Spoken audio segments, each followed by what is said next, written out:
नमस्कार भाइयों, मैं आपका दोस्त आपका साथी शिवम चौहान गुरुकुल क्लासेस पर आपका जोरदार स्वागत करता हूं और आशा करता हूं कि आप सभी बहुत अच्छे होंगे और आपकी तैयारी बहुत अच्छी चल रही होगी।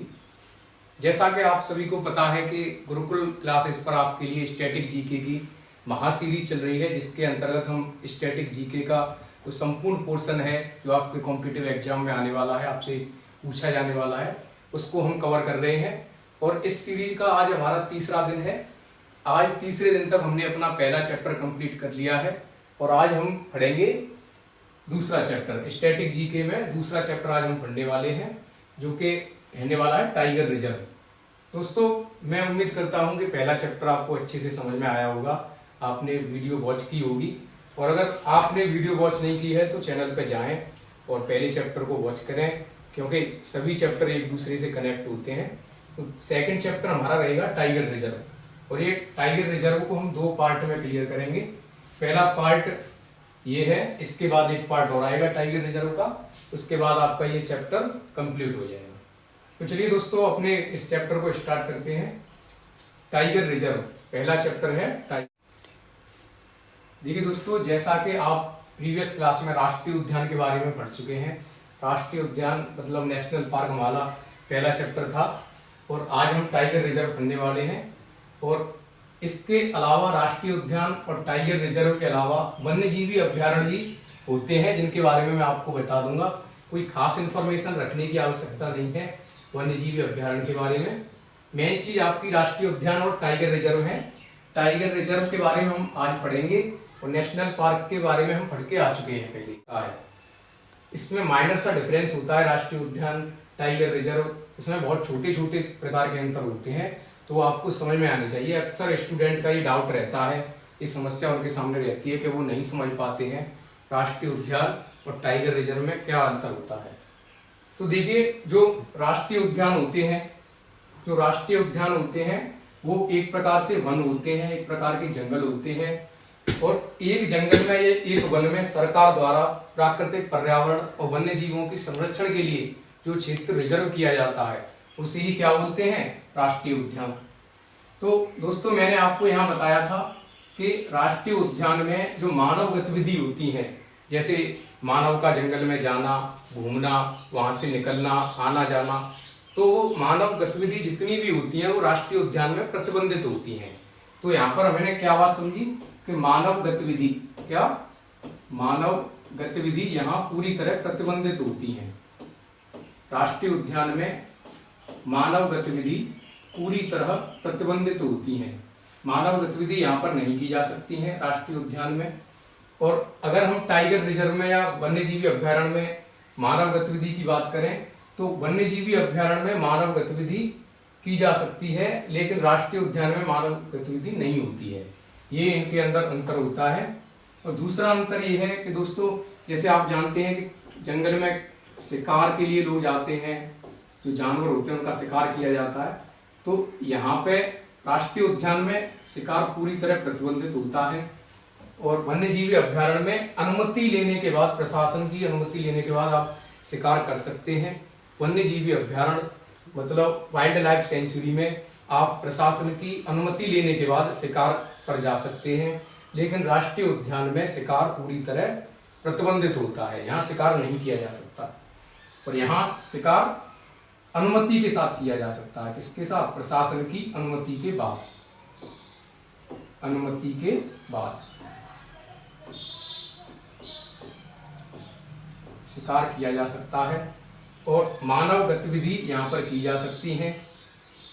तो और तीसरी जो चीज होती है वो ये होती है कि चराई, जो पशुओं की चराई होती है, जैसा कि आप सभी लोग जानते होंगे, ग्रेजिंग जो इंग्लिश में बोला जाता है। जैसे हमारे घर में जो पशु होते हैं तो उनको कई बार देखा जाता है कि जंगलों में चराने के लिए ले जाया जाता है। तो ग्रेजिंग राष्ट्रीय उद्यान में प्रतिबंधित होती है। राष्ट्रीय उद्यान में या नेशनल पार्क में आप पशुओं को चराने के लिए नहीं ले जा सकते हैं, और ग्रेजिंग वन्यजीवी अभ्यारण्य में की जा सकती है। ग्रेजिंग वन्यजीवी अभ्यारण्य में की जाती है, और जो ग्रेजिंग यहाँ पे राष्ट्रीय उद्यान में नहीं की जा सकती। तो यहाँ क्या हुआ, ग्रेजिंग यहाँ कर सकते हैं वन्यजीवी अभ्यारण्य में। ये एक अंतर होता है इनके बीच में। और देखिए, एक जो लास्ट फैक्टर है, चौथा फैक्टर जो इसमें होता है वो ये होता है कि जलाऊ लकड़ी जैसे जंगलों के पेड़ों में जो लकड़ियां टूट जाती हैं, टूट के फिर पड़ी रहती हैं जमीन पर और सूख जाती हैं, तो उसी को फिर क्या बोलते हैं, जलाऊ लकड़ी, जिसे जलाकर आग लगाई जा सकती है या ये समझ लो कि खाना पकाया जा सकता है। भिन्न भिन्न प्रकार के इसके यूज होते हैं, तो उसी प्रकार से हम जलाऊ लकड़ी का प्रयोग करते हैं। तो जलाऊ लकड़ी जो होती है उसका प्रयोग हम राष्ट्रीय उद्यान से कोई भी लकड़ी उठाकर नहीं ला सकते या जलाऊ लकड़ी को उठाकर नहीं ला सकते हैं, लेकिन यहाँ वन्यजीवी अभ्यारण्य में हम जलाऊ लकड़ी को उठाकर अपने घर ला सकते हैं। ये अंतर होता है इसमें। तो आप अब ये कह रहे होंगे कि हमें वन्यजीवी अभ्यारण्य भी समझ में आ गया, राष्ट्रीय उद्यान भी समझ में आ गया, लेकिन जो अब बचा है वो है टाइगर रिजर्व। इन दोनों के बाद टाइगर रिजर्व क्या होता है, तो एक बार मैं आपको निष्कर्ष बता देता हूं कि राष्ट्रीय उद्यान में मानव गतिविधि पूर्ण रूप से प्रतिबंधित होती है। कोई भी मानव राष्ट्रीय उद्यान में आना जाना या घूमना ये चीज प्रतिबंधित होती है। वन्यजीवी अभ्यारण्य में आप आसानी से आ जा सकते हैं, वहां से निकल सकते हैं। राष्ट्रीय उद्यान में शिकार नहीं किया जा सकता, किसी भी हालत में नहीं किया जा सकता, पूर्ण रूप से प्रतिबंधित होता है। लेकिन वन्यजीवी अभ्यारण्य में प्रशासन की अनुमति लेने के बाद आप शिकार कर सकते हैं। तीसरी चीज है कि चराई, जो पशुओं की ग्रेजिंग होती है, जो पशु चराने के लिए लोग जाते हैं जंगलों में, तो राष्ट्रीय उद्यान में पूर्ण रूप से प्रतिबंधित है। आप पशुओं को चराने के लिए नेशनल पार्क में नहीं जा सकते, लेकिन वन्यजीवी अभ्यारण्य में आप पशुओं को चराने के लिए जा सकते हैं। और जो चौथा सबसे लास्ट अंतर जो होता है वो होता है जलाऊ लकड़ी का। जो जलाने वाली लकड़ी होती है उसको आप राष्ट्रीय उद्यान से उठाकर नहीं ला सकते हैं, लेकिन वन्यजीवी अभ्यारण्य, वाइल्ड लाइफ सेंचुरी से आप जलाने वाली लकड़ी को उठाकर ला सकते हैं। ये अंतर होता है। अब आते हैं टाइगर रिजर्व पे। तो देखिए टाइगर रिजर्व क्या होता है, बेसिकली ये राष्ट्रीय उद्यान ही होते हैं या वन्यजीवी अभ्यारण्य ही होते हैं, लेकिन इसमें किया क्या जाता है कि टाइगर की जो बाघ होता है उसके संरक्षण के लिए, उसके पालन पोषण के लिए, परिस्थिति उसके अनुकूल बनाने के लिए राष्ट्रीय उद्यान या वन्यजीवी अभ्यारण्य के ही कुछ क्षेत्र को टाइगर के लिए रिजर्व कर दिया जाता है। फिर से एक बार मैं रिपीट करूंगा, राष्ट्रीय उद्यान का ऐसा क्षेत्र जो टाइगर या बाघ की परिस्थिति अनुकूल बनाने के लिए, उसका संरक्षण करने के लिए रिजर्व कर दिया जाता है, वह क्षेत्र टाइगर रिजर्व कहलाता है। क्या समझा? राष्ट्रीय उद्यान का ही ये भाग होते हैं। राष्ट्रीय उद्यान में ही कुछ क्षेत्र टाइगर के लिए रिजर्व कर दिया जाता है, उसी को क्या बोलते हैं, टाइगर रिजर्व। आशा करता हूं दोस्तों ये तीनों चीजें आपको आसानी से क्लियर हुई होंगी। अब जिस तरीके से हमने राष्ट्रीय उद्यान क्लियर करे थे उसी तरीके से टाइगर रिजर्व भी क्लियर करेंगे। और इस डायरेक्ट ऐसा नहीं होता है कि आपसे डायरेक्ट यही पूछा जाएगा कि कौन सा टाइगर रिजर्व किस राज्य में है। कुछ फैक्चुअल क्वेश्चन भी बनेंगे जिनके बारे में मैं आपको बताऊंगा। डायरेक्ट क्वेश्चन याद करवाने से पहले कुछ फैक्ट बताऊंगा जो याद रखने हैं, वो एग्जाम में पूछे जाते हैं। तो चलिए आगे चलते हैं और टाइगर रिजर्व के बारे में जो इतिहास रहा है, जो इसके बारे में आपको पता होना चाहिए, जो फैक्ट रहे हैं उनके बारे में जानेंगे। जैसे टाइगर रिजर्व में सन 1972 में बाघ संरक्षण अधिनियम द्वारा टाइगर रिजर्व की स्थापना।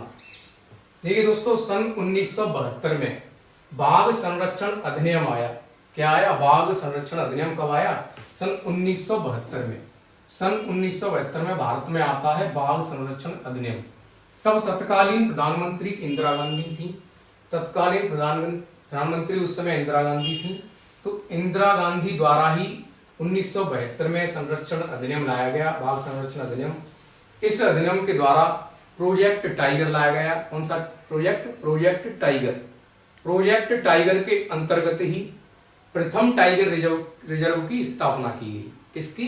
प्रथम टाइगर रिजर्व की स्थापना।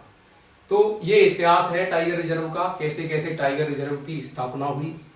1972 में बाघ संरक्षण अधिनियम आया, जिसके अंतर्गत ही 1 अप्रैल 1973 को प्रोजेक्ट टाइगर लाया गया और प्रोजेक्ट टाइगर लाने के बाद स्थापना हुई प्रथम टाइगर रिजर्व की। तो सन ये याद रखेंगे आपके, बाघ संरक्षण अधिनियम कब आया और प्रथम टाइगर रिजर्व कब स्थापित किया गया और तत्कालीन प्रधानमंत्री कौन थी। तो तत्कालीन प्रधानमंत्री इंदिरा गांधी थी और विश्व के संपूर्ण बाघों में से 80% बाघ भारत में रहते हैं। देखिए दोस्तों, जितने भी बाघ पूरे विश्व में हैं तो सर्वाधिक बाघ उसमें से भारत में पाए जाते हैं। 80% बाघों की संख्या भारत में है। जितने भी पूरे विश्व में बाघ हैं, टाइगर हैं, वो सबसे ज्यादा भारत देश में है। 80% बाघ भारत में ही निवास करते हैं। तो आपको यहाँ पर ये भी चीज क्लियर होगी कि टाइगर रिजर्व ऐसा हम कर क्यों रहे हैं, टाइगर के लिए क्यों क्षेत्र रिजर्व कर रहे हैं, क्या कारण है इस चीज का। तो यही है, ये हमारे देश की इससे पहचान है, ये कल्चर रहा है पुराना, इस वजह से हमें टाइगर के लिए क्षेत्र रिजर्व करना पड़ता है, क्योंकि इससे हमारे देश की पहचान है। पूरे विश्व में सबसे ज्यादा टाइगर भारत में पाए जाते हैं, इस वजह से। तो आपको ये पता चल गया कि 80% बाघ भारत में रहते हैं। और तीसरा पॉइंट है प्रोजेक्ट टाइगर 1 अप्रैल 1973 में भारत का प्रथम टाइगर रिजर्व। बाघ संरक्षण अधिनियम 1972 आने के बाद प्रोजेक्ट टाइगर 1 अप्रैल 1973 में आया। इसके माध्यम से ही भारत में पहले टाइगर रिजर्व की स्थापना की गई। तो भारत का जो पहला टाइगर रिजर्व था वो था जिम कॉर्बेट नेशनल पार्क। कौन सा? Jim Corbett national park. Jim Corbett national park, Jim Corbett national park. तो भारत का पहला tiger reserve Jim Corbett national park के अंदर ही स्थापित किया गया। इसके माध्यम से प्रोजेक्ट टाइगर 1 अप्रैल 1973 या हम ये कह सकते हैं सन 1972 में बाघ संरक्षण अधिनियम आने के बाद जिम कॉर्बेट नेशनल पार्क में ही पहला टाइगर रिजर्व स्थापित किया गया। तो अगर पूछा जाता है एग्जाम के भारत का प्रथम टाइगर रिजर्व कौन सा था, तो आप बताएंगे जिम कॉर्बेट नेशनल पार्क। इसी को ही टाइगर के लिए रिजर्व कर दिया गया। इसके माध्यम से 1 अप्रैल 1973 में आए प्रोजेक्ट टाइगर के लिए। अब आगे आते हैं विश्व बाघ दिवस। देखो, विश्व बाघ दिवस मनाया जाता है 29 जुलाई को। 29 जुलाई, प्रत्येक वर्ष 29 जुलाई को विश्व बाघ दिवस मनाया जाता है। इसकी शुरुआत 2010 से हुई है। 2010 में इसकी शुरुआत हुई थी। 2010 में, 2010 से ये कंटिन्यू मनाया जा रहा है।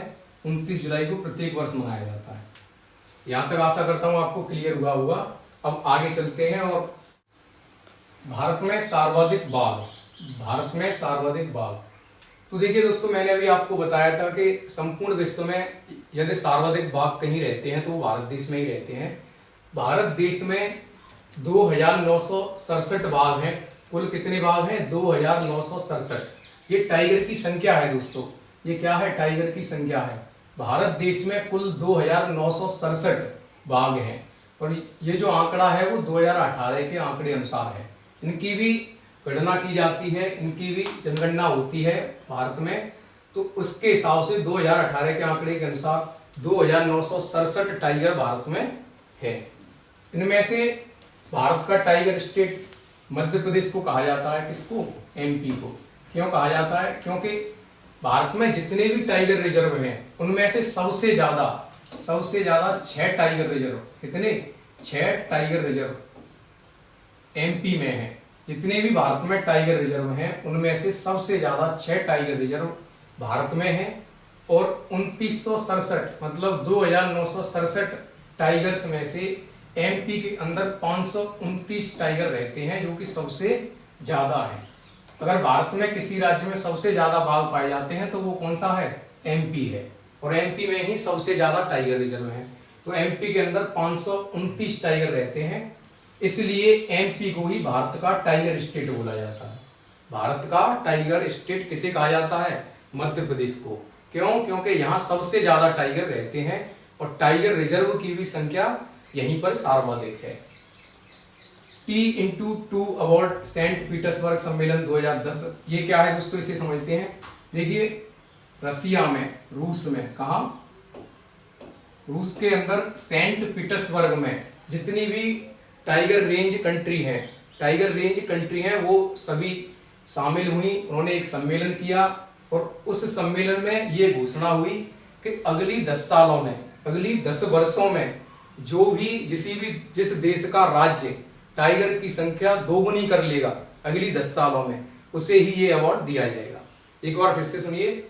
रूस के अंदर सेंट पीटर्सबर्ग सम्मेलन हुआ 2010 में। वहां यह घोषणा की गई कि अगर किसी देश का कोई राज्य अपने टाइगर की संख्या को 10 सालों के अंदर दोगुना कर लेता है तो उसको हम T/2 अवार्ड देंगे। तो ये समझ में आया होगा, T/2 अवार्ड ये किसी भी राज्य को दिया जाता है। कब दिया जाता है? जब वह राज्य अपने अंदर रहने वाले टाइगर्स की संख्या 10 सालों के अंदर दोगुनी कर लेता है। जैसे 2022 का T/2 अवार्ड, 2022 का T/2 award Sathyamangalam tiger reserve Tamil Nadu को मिला है। किसको मिला है? Sathyamangalam tiger reserve Tamil Nadu. 2022 का T/2 अवार्ड किसको मिला है? सत्यमंगलम टाइगर रिजर्व तमिलनाडु में है। इसको 2022 का T/2 अवार्ड मिला है। वो किस लिए मिला है? इसलिए कि इस राज्य ने अपने अंदर रहने वाले टाइगर की संख्या दोगुनी कर ली थी 10 साल के अंदर। इस वजह से इन्हें T/2 अवार्ड दिया गया। इंपोर्टेंट है, ये आप नोट करेंगे। तो बाघों की जनगणना, देखिए दोस्तों, जो बाघों की जनगणना होती है वो 4 वर्ष में होती है, 4 वर्ष बाद होती है। बस यही आपसे पूछा जा सकता है, 4 वर्ष बाद, 4 वर्ष बाद की जाती है। बाघ रेंज देश, जैसे मैंने अभी बात की थी, तो टाइगर रेंज कंट्री क्या होती हैं, टाइगर रेंज देश क्या होते हैं, उसके बारे में मैं आपको बताऊंगा। जो टाइगर रेंज कंट्री होती हैं वो वे कंट्री होती हैं जहां पर टाइगर को स्वतंत्र रूप से रखा जाता है। जहां टाइगर स्वतंत्र रूप से घूमता है जंगलों में या किसी भी जगह पे, तो वो उस कंट्री को क्या बोला जाता है? टाइगर रेंज कंट्री या बाघ रेंज देश बोला जाता है उसे, जिस देश में टाइगर स्वतंत्र रूप से रहते हैं। तो दोस्तों, केवल 13 ही कंट्री ऐसी हैं, 13 कंट्री पूरे विश्व में ऐसी हैं जहां पर टाइगर स्वतंत्र रूप से रहते हैं, बाघ स्वतंत्र रूप से रहता है। पूरे विश्व में केवल 13 ही कंट्री ऐसी हैं, उन्हें ही क्या बोला जाता है? बाघ रेंज देश या टाइगर रेंज देश। भारत में सर्वाधिक बाघ 2967, जैसे यहाँ पर भी हमारे यहाँ आपने देखा होगा कि बाघ कैसे रहता है, स्वतंत्र रूप से रहता है जंगलों में। कभी कभी आपने देखा होगा कि कहीं गांव में या कहीं सिटी में भी आ जाता है जंगलों में से। तो वो इस चीज का उदाहरण है कि हमारे यहाँ जो बाघ हैं, टाइगर हैं, वो स्वतंत्र रूप से रहते हैं। तो हमारा भारत भी एक ऐसी कंट्री है, टाइगर रेंज कंट्री है। और पूरे विश्व में टाइगर रेंज कंट्री केवल 13 है, ये आपको याद रखना है। और ये आज का हमारा पार्ट 1 था, टाइगर रिजर्व का ये पार्ट 1 था। इसको आप अच्छे से तैयार करेंगे। जो इसमें मैंने आपको फैक्ट बताए आप उनको याद करके साथ में अपने शब्दों में विराम दूंगा।